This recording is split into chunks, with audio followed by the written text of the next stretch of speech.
La CFE prácticamente tiende a desincorporar todos sus procesos. Toda la generación eléctrica queda abierta ya al mercado. La comercialización también. Y entonces a la CFE le van a quitar los grandes consumidores que representa un promedio de 70% de los ingresos por ventas de electricidad de la CFE. Imagínate, le van a quitar el 70% de ingresos, pero dicen que va a ser altamente productiva, ¿no? ¿Cómo? O sea, no entendemos. Sí, eso es completamente ilógico y también estamos viendo que la empresa de clase mundial se ha convertido en una empresa En quiebra. Sí, la empresa de clase mundial que nos la vendieron, la estuvieron metiendo en casi en 580 millones de pesos de publicidad, hoy resulta que es una empresa quebrada, con una enorme corrupción. Y entonces dices, ¿quiénes son los responsables? ¿Somos los trabajadores? ¿Es el pueblo o son los que han administrado por siempre estas empresas del Estado? Recordaremos el famoso ingeniero Néstor Moreno Díaz, del yate, los Ferrari, los sobornos en dólares. Pero no se diga de Alfredo Elías Ayub, duró 11 años en la paraestatal. Ya andaba hasta en silla de ruedas porque no podía caminar, pero seguía, lo tenían ahí. Un ingeniero civil del grupo Atlacomulco, ligado a Alfredo del Mazo. No sé si le interesaba mucho el desarrollo del país o los negocios estaban importantes. Porque la idea es tapar todo eso, ya darle carpetazo a toda la corrupción que hicieron en Pemex CFE y ya tienen nuevas empresas productivas del Estado, pero con una deuda impagable para los mexicanos, 2.1 billones de pesos, que están diciendo ahora que paguen todos los mexicanos con los impuestos, pero tampoco se ha dicho que todavía hay otra deuda. A la CFE le daban presupuesto al erario público. Tienes que, vendías todo esto, tenías todos estos ingresos y tú puedes ejercer esto. Pues el dinero que podía ejercer lo metía en la bolsa de valores. Y a CFE lo obligaban a contratar deuda internacional. La deuda de CFE asciende a 780,000 millones de pesos. Le llaman pidiregas. Y Pemex es lo mismo. Le sacan toda la lana a Pemex, nada más le dejan su gasto corriente que ejerce y lo obligaron a contratar deuda todos los años. La deuda en pidiregas asciende a otros 2 billones de pesos en Pemex. ¿Y quién va a pagar esas deudas? También el pueblo. O sea, estamos ante un saqueo indiscriminado de recursos públicos y comprometidos en los próximos años, por lo menos 50 años.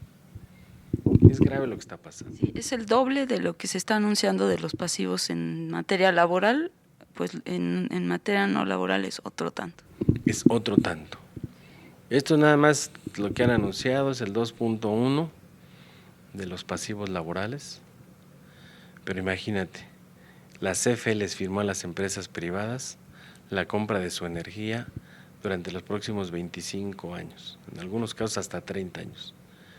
Y lo que dice la cuenta pública, que tengo los datos del 2009, es que les debemos 1.6 billones de pesos a los que vinieron y construyeron su planta de generación. Generen o no generen o la consuman o no la consuman, hay que comprárselas. Es una deuda. La otra deuda que adquirieron para construir infraestructura, y tenemos las pruebas, obras que nunca hicieron, sobrecostos de subestaciones. Los contratistas hicieron obra con propio material de la paraestatal y ahí estaba involucrado Néstor Félix Moreno Díaz, que era el director de operaciones.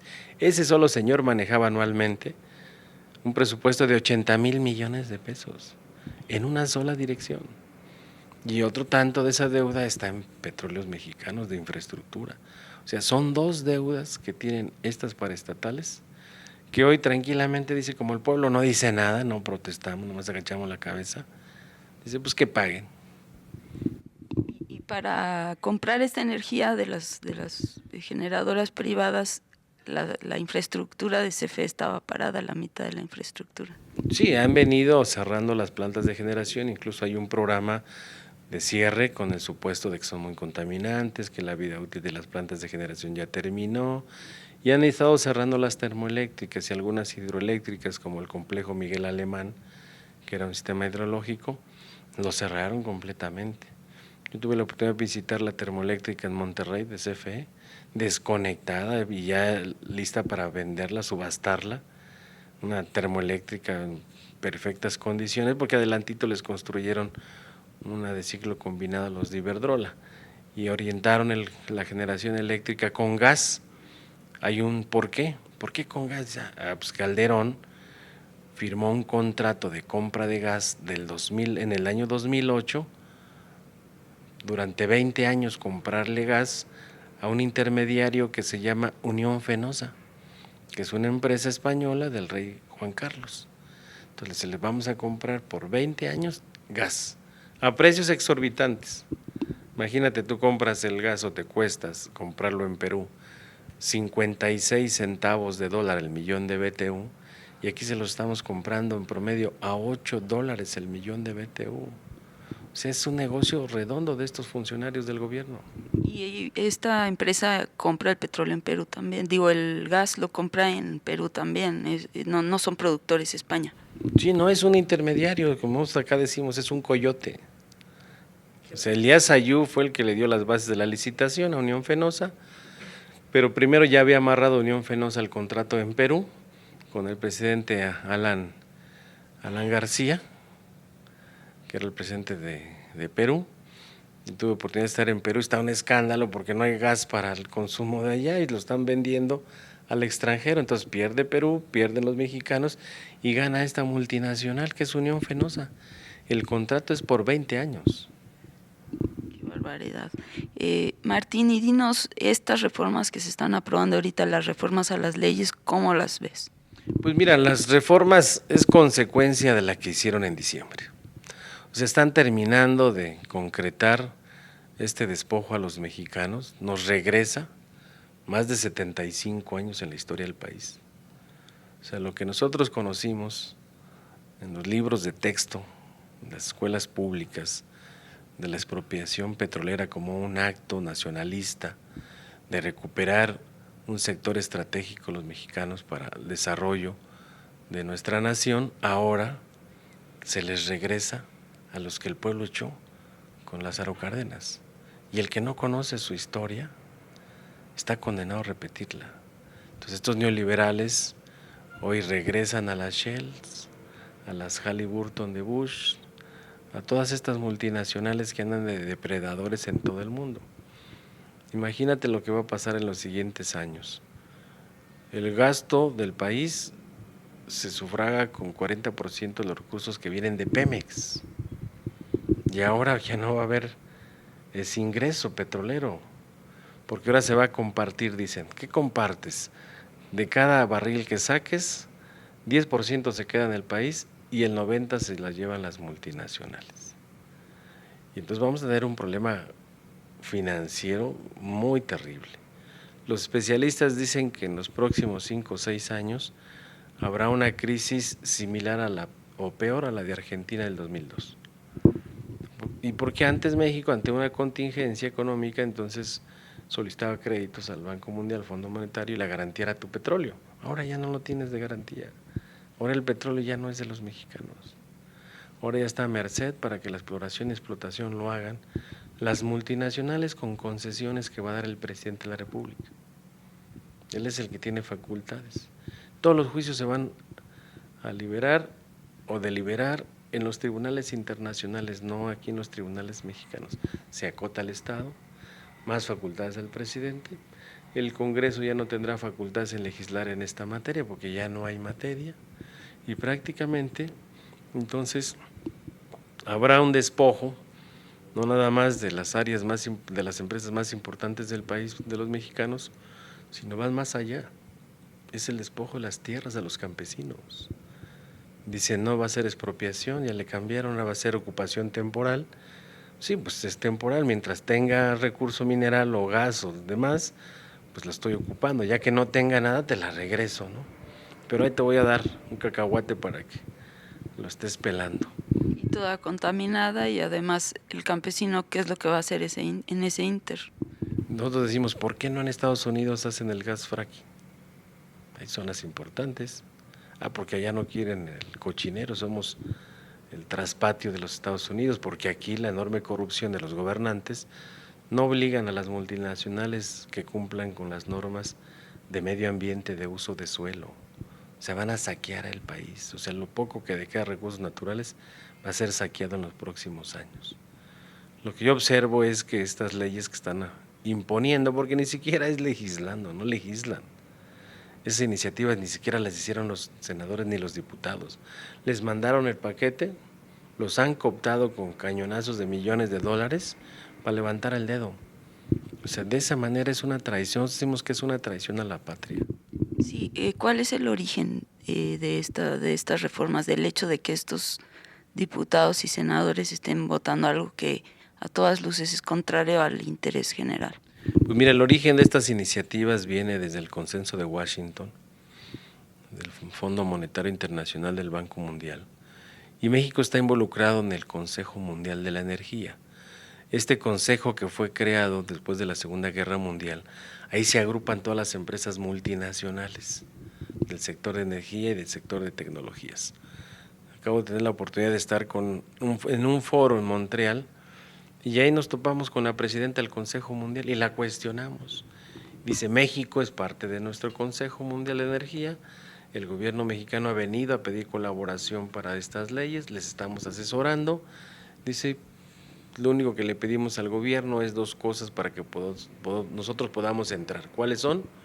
Certidumbre jurídica, que es lo que están haciendo ahorita, darles certidumbre jurídica a las multinacionales para que sus inversiones no corran el más mínimo riesgo. Dice, y queremos estabilidad política, queremos que se establezcan las leyes, sanciones severas a los que se roben la luz, porque nosotros queremos, si vamos a invertir, queremos que paguen, no les vamos a dar gratis nada. O sea, así de ese tamaño hablaba la presidenta del Consejo Mundial de Energía. Dice, y es mentira que vamos a abordar los próximos años energías renovables.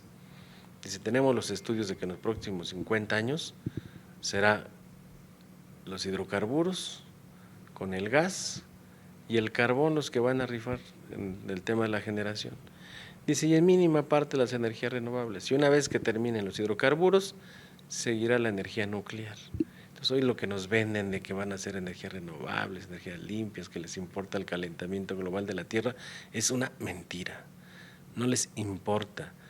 Lo único que les interesa es generar recursos, es con una enorme corrupción, y es imponerles a los usuarios de la energía precios que lo vamos a ver que son impagables ya. Los recibos son impagables. Ayer tuvimos un foro de la Asamblea Nacional de Usuarios de la Energía Eléctrica, llegaron más de 1,000 usuarios de distintas delegaciones y municipios del Estado de México. Llegaban las señoras de la tercera edad con un recibo de 70,000 pesos. O sea, ¿quién les puede pagar 70,000 pesos? Pero ya llegan los contratistas con policías federales, estatales, municipales a intimidar, a imponer los medidores de prepago, porque quieren un sector eléctrico donde la luz se pague por adelantado y con reglas de que las tarifas eléctricas se van a fijar de acuerdo a las tarifas de Norteamérica, así lo dice la ley. No van a ser de acuerdo a las tarifas de aquí porque ya no van a tener forma de cómo fijar las tarifas. El que genera la luz y la entrega al sistema dice, yo la genero, pero yo la vendo a este precio, de acuerdo a las reglas del mercado, la oferta y la demanda. Eso es lo que va a pasar en el sector eléctrico. En el sector petrolero aprobaron los diputados y senadores, bueno, los diputados en el año pasado, incrementar los costos del diésel, de la gasolina y del gas durante los próximos 3 años cada mes. O sea, ¿cómo dicen que van a bajar cuando ellos aprobaron votar a favor? Tal vez sea porque los mexicanos tenemos poca memoria o no nos damos cuenta de lo que hacen los diputados en el Congreso, ¿no? Nos venden estas reformas en los medios que sabemos que actúan para el mismo patrón, digamos, diciéndonos que va a bajar, pero está subiendo todo el tiempo, simplemente es ilógico. Sí, no pueden bajar, ya lo vivimos en México antes de que se creara la CFE. La CFE se creó en 1937 por un decreto del general Lázaro Cárdenas, pero antes Había más de 800 empresas eléctricas privadas en el país. Y los costos de la electricidad los subían de manera discrecional. Sacaban las divisas del país, explotaban los recursos, se crea la CFE para contrarrestar esta política, se empezó a desarrollar el sector en el país y en 1960, con una gran movilización de usuarios, emplazaron a Adolfo López Mateos para que impulsara la nacionalización de la industria eléctrica y determinar que el sector eléctrico era un área estratégica para el desarrollo económico y social del país. Hubo grandes organizaciones de usuarios, una liga de consumidores a nivel nacional y hubo movilización de los trabajadores. Por eso se alcanzó que se nacionalizara. Ahora regresamos otra vez a esa época. O sea, tal parece que no aprendemos los mexicanos de la historia misma y entonces nos condena a repetirla, porque ninguna multinacional es una alma de la caridad, ¿eh? No van a traer bienestar ni progreso al país, eso es claro. Se van a llevar las divisas a sus países y nos van a dejar el cochinero. Va a haber una terrible regresión económica en nuestra nación. ¿Y qué opinas de que el objetivo primordial de estas nuevas empresas productivas del Estado sea generar recursos y no prestar el servicio o la seguridad misma? Porque la forma de que lo van a hacer es que estas dos empresas son las que van a ser como coyotes. A través de estas empresas van a hacer las concesiones o crear las filiales o las subsidiarias. Pemex y CFE serán los rectores. Aquí concesionamos, pero firmas con Pemex para que se concesione esta parte. O sea, va a ser el órgano como que rector del gobierno, porque estas dos, dice, serán propiedad del gobierno, ya no es de los mexicanos, van a ser del gobierno. Y el gobierno es el que va a decidir a dónde participa una otra empresa, cómo se concesiona. Y entonces prácticamente se van a meter al tema de los negocios, ya no va a ser servicio público. Lo único que ellos consideran como servicio público es la red nacional de transmisión y la red nacional de distribución. La comercialización y la generación eléctrica ya no son servicios públicos. Por tanto, los usuarios van a tener un servicio no público, un servicio privado. En sus casas, habitaciones, por eso dicen, les pusieron sanciones, imagínate, de 6,000 hasta 10,000 salarios mínimos el que se robe la luz. Pues en una ley eléctrica ponen una sanción económica cuando eso debe de ir en el Código Federal de Procedimientos Penales, ¿no? No, pero aquí aprovecharon todo en esta ley para despropiar las tierras, para sancionar a los usuarios, para hacer negocios, para todo aprovecharon esta coyuntura de que no hay una respuesta en el movimiento social para frenarlos. Se debe de incluir en la Constitución el derecho a la energía eléctrica como un derecho. Es una bandera que está enarbolando el sindicato. Desde el año pasado, en septiembre, presentamos una iniciativa ciudadana con más de 250,000 firmas de usuarios, donde le exigimos a los senadores que eleven a rango constitucional el derecho a la electricidad como un derecho social y humano. O sea, imagínate una casa sin luz, que no tienes para pagar. O sea, ¿qué desarrollo puede haber? Una escuela, le están cortando la luz a las escuelas, le están cortando la luz a los sistemas de riego de los campesinos, porque no tienen para pagar. Llegaron apenas los campesinos de Atenco, les llegó un recibo de luz de 50 millones de pesos. Tienen en promedio 2 hectáreas, producen 4 toneladas de maíz, la tonelada en 2,000 pesos. ¿De dónde van a sacar pagar un recibo de luz de 50 millones de pesos? Entonces decís, es absurdo, no puede ser. Por eso es una lucha que estamos dando en el Congreso para exigirles a que legislen. Y además está vinculado con tratados internacionales que México tiene firmados. El tema de la vivienda es un derecho humano, pero la vivienda no nada más es un huacal. La vivienda tiene que tener agua, drenaje y luz. Sí, es vivienda digna lo que. Es vivienda digna. Entonces está vinculado el tema de la electricidad con los derechos fundamentales de un ser humano. Por eso estamos en la exigencia. Ayer en el foro se acordó una resistencia civil y pacífica. Es una campaña nacional de desobediencia civil y pacífica del no pago de la energía eléctrica hasta revertir esta reforma. Y se va a multiplicar, ¿eh? La gente no va a poder pagar la luz, pero tampoco va a dejar que se la corten. Y se la cortan, se va a conectar. No puede estar una familia sin luz, una escuela sin luz, un sistema de riego sin luz, un hospital sin luz, imagínate. ¿A dónde debe acercarse un consumidor? Porque lo escuchamos por todos lados, que no había oído esas cantidades que me estás diciendo, pero sí he oído que 15,000 pesos, que 20,000 pesos. Mira, nosotros hemos puesto una serie de módulos en la zona de atención, pero hay uno aquí en el sindicato, en Insurgentes número 98, en el lobby del sindicato. Lo único que le pedimos al usuario es que traiga una copia de su credencial de lector y luego que traiga un comprobante de domicilio y traiga su recibo de luz. Aquí le orientamos a elaborar su queja en la Profeco, que es la única instancia ahora de defensa del usuario. Ya no vas a tener a quién visitas de CFE si ya no va a estar CFE en la comercialización. Ya van a estar las empresas privadas. Entonces Profeco será una herramienta para la defensa y otra herramienta que estamos analizando para planteárselas a los usuarios es interponer una serie de peticiones a la Comisión Nacional de Derechos Humanos. Porque la Comisión Nacional tiene que intervenir, tanto nacional como estatales. O sea, no pueden quedarse callados o inmersos en un conflicto que está afectando los derechos humanos de los mexicanos. Entonces los llamamos a todos a que visiten primero nuestra página www.sme.org.mx. Ahí hay formatos, hay un link que dice quejas en Profeco, hay un formato, se puede bajar, se puede llenar y se puede entregar directamente a Profeco, o bien pueden venir aquí a las instalaciones del sindicato para que les podamos elaborar sus quejas y acompañar. Estamos también dándoles respaldo a los usuarios. Ayer dice un usuario, es que ya hoy me cortaron la luz, ¿qué hago?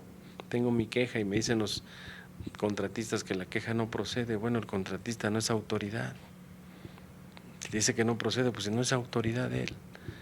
Y dice la ley que en tanto no se concilien en la Procuraduría Federal del Consumidor, no tienen por qué cortarte la energía eléctrica. Y aquí hay dos cosas que hay que defender. El usuario tiene derecho a un subsidio. Si ustedes revisan el recibo, en la primera parte de los costos dice aportación gubernamental. Ese es el subsidio que tiene la tarifa. Eso lo van a retirar. Le van a quitar el subsidio a la tarifa y ese es un derecho que tiene adquirido ya el usuario, que no se lo pueden quitar nada más porque por bien del país, ¿no? No, tienen que tomar en cuenta al usuario. En estas reformas viene esa cancelación del subsidio. Sí, claro, viene esa cancelación y dice que nada más van a ser subsidios focalizados para las clases más vulnerables, pues somos más de 70 millones en este país, ¿no? Sí. Viene ahorita en este momento, en diciembre viene el aniversario del ESME, esperemos celebrarlo con una solución ya del conflicto. Sin embargo, bueno, ¿qué planean para eso? ¿Qué acciones van a llevar a cabo? Mira, son 100 años que se dice rápido, pero esto da una gran historia de lucha en el país. Ha tenido sus buenos momentos el sindicato como sus peores momentos. Entonces vamos a hacer una cronología de todos los 100 años de lo que ha pasado en la lucha de los mexicanos, de los trabajadores mexicanos, cómo se vincula con los movimientos sociales, cómo en algún momento también se charrificó el sindicato, fue secuestrado por dirigentes afiliados al PRI, y después hubo otro movimiento dentro del sindicato que permitió la democratización. El sindicato también tuvo huelgas interesantes como en 1936 con el respaldo de un presidente nacionalista que alcanza su contrato colectivo de trabajo. El contrato colectivo del ESME fue un ejemplo para muchos trabajadores del país que incorporaron formas de lucha y conquistas en sus propios contratos colectivos. El ESME también en la participación democrática de la elección de sus representantes a través del voto directo y secreto. Varios sindicatos independientes, democráticos, incorporaron esa vida en sus organizaciones. Entonces el sindicato podemos decir que es un patrimonio de los trabajadores, no nada más de los electricistas, sino de los trabajadores de este país. El ESME, cuando se constituye en un momento revolucionario, lo llamaron a participar en los batallones rojos, ¿no? Que la CTM con Morón planteaba que se aliaran los electricistas para combatir a Villa y Zapata. Y los trabajadores dijeron, no, nosotros somos aliados de Villa y Zapata, no vamos a ir a los batallones rojos que plantean. Y después esa osadía les costó la cárcel a los dirigentes sindicales con el gobierno de Venustiano Carranza, casi 2 años y condenados a ser fusilados. O sea, es un patrimonio de los trabajadores mexicanos, el Sindicato Mexicano de Electricistas, que hoy pretendemos convocar a la constitución de un comité externo donde haya intelectuales, académicos, investigadores, que convoquen pues para elaborar pues varias cosas, ¿no? Uno, hacer un ensayo de los 100 años del sindicato. Hay grandes investigadores que conocen perfectamente la historia del ESME para dejar un testimonio de los 100 años. Estamos planteando también que haya en una de las paredes del sindicato se pinte un mural alusivo a los 100 años. Tenemos ya uno que es Patrimonio Cultural de la Humanidad, que es el retrato de la burguesía de David Alfaro Siqueiros, que bueno, aquí atrás de nosotros está una réplica que hicimos de este mural, que es mural muy importante, y queremos dejar a los 100 años otro mural en una pared. Entonces la idea es que se convoque a varios pintores mexicanos con mucha ideología de lucha, que permita en ese concurso de mural ver cuál es el que gane, y con la contribución de todos los que podamos aportar, se pueda quedar plasmado en una de las paredes del sindicato. Va a ir acompañado de exposiciones fotográficas. Estamos trabajando un video, un largometraje que se va a llamar 16.599 de Luz y Fuerza, La Luz y la Fuerza. Ya lo están trabajando académicos de la UNAM, que ya metieron el proyecto a INCIME y ya lo aprobaron, y están trabajando ya ese proyecto, y pues también va a ir acompañado de lo que siempre hemos hecho, el tema de la cultura, con obras literarias, obras teatrales, con música. Va a ir acompañado también de jornadas deportivas. Nosotros tenemos, cada año hacemos una carrera atlética conmemorativa al aniversario del sindicato, que va a ser aquí en el DF. Habrá caravanas que vengan del interior de la República, donde tenemos nuestros locales sindicales con los usuarios a celebrar. Pretendemos que si podemos avanzar en que se haga una asamblea conmemorativa a los 100 años del sindicato, vamos a solicitar que nos presten la Plaza de la Constitución, en el Zócalo de la Ciudad de México, donde hemos acompañado a muchos movimientos y hemos estado muy presentes en esa plaza. Estuvimos ahí cuando la expropiación petrolera, los electricistas estuvieron ahí cuando la nacionalización de la industria eléctrica, y hemos estado ahí con muchos movimientos sociales. Sería un lugar importante para celebrar los 100 años del Sindicato Mexicano de Electricistas. Esperemos que ya para diciembre, si no todos, pero una gran parte de trabajadores ya esté laborando en el sector al que siempre hemos pertenecido, al sector eléctrico. Pues felicidades por el primer siglo del ESME, del Sindicato Mexicano de Electricistas. Pues muchas gracias a todos los que hacen posible esta entrevista, a los que lo vean. Pues es un sindicato democrático, es un sindicato independiente, es un sindicato que se niega a que nuestra organización sea disuelta a través de la Fuerza Armada y Militar del Estado. No ha sido fácil la lucha del sindicato por preservar nuestra organización como un instrumento de lucha, pero aquí estamos. A 100 años, nuestra organización está más viva que nunca por el derecho y la justicia del trabajador. Muchas gracias, Martín Esparza. Las órdenes. Sindicato Mexicano de Electricidad.